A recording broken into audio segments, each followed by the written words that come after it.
Hi, in this video we're going to create a subdomain. Now a subdomain will allow us to expand the usability of our main domain.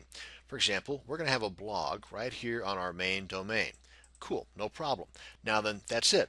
No more blogs on that main domain. But with a subdomain, you can have another blog installed on that subdomain. Now a subdomain is one that would come right here at the beginning. For example, we're going to make a subdomain called videos.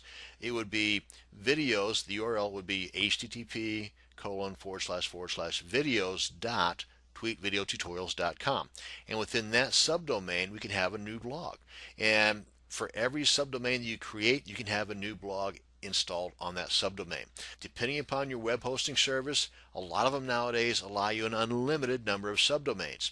So with that thought in mind, you can have an unlimited number of blogs, all with the use of the one main domain. How cool is that? The other side of this coin, you can also have subdirectories, because some hosting services will limit you on the number of subdomains, in which case you can do the same thing by creating a subdirectory.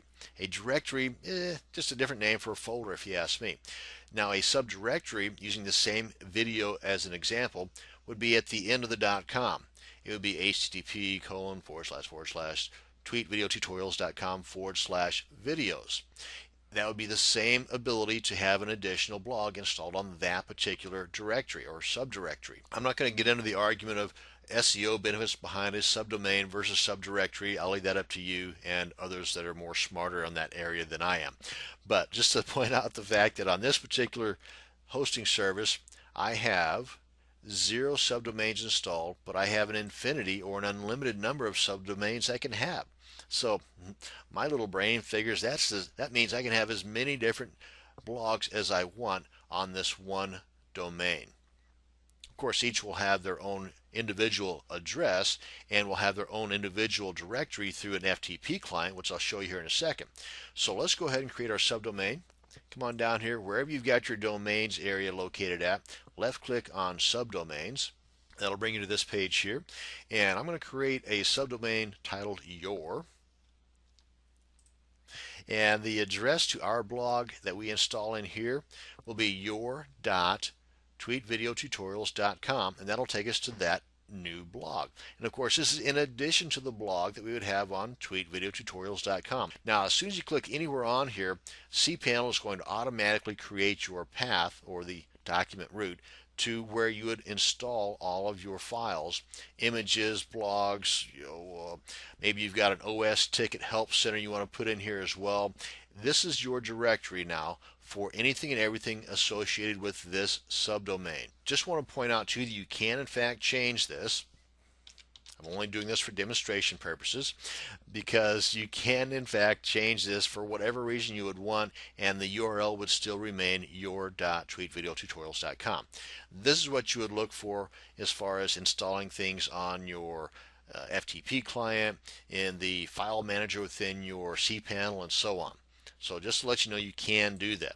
I'm not, but you can. So let's go ahead and create this.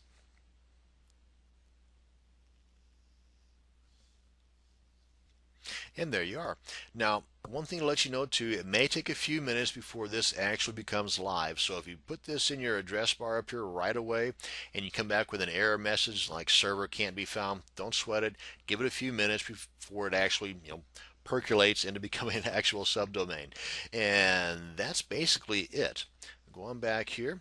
Oh, and another thing too I want to mention while we're here, if you are creating this for, and I'm not going to go into the reasons why, but if you're going to create this subdomain for reasons to redirect to a new or a different URL, this is where you would enter that URL. If you wanted to redirect this URL here to another URL, put that in here, click on save, and you're good to go.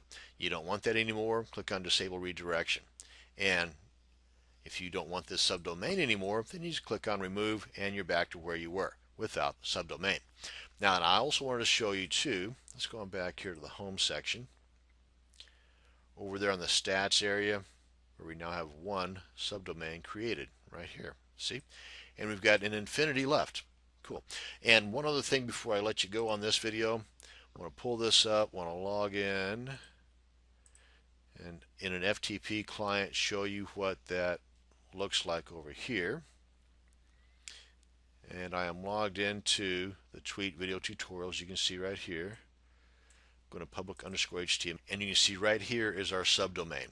But inside of here is where all the files will be for our blog, for our site, for our help desk, for our images, anything we're going to have installed into your subdomain is going to go right in here. And that's basically it. That's going to bring us into this video on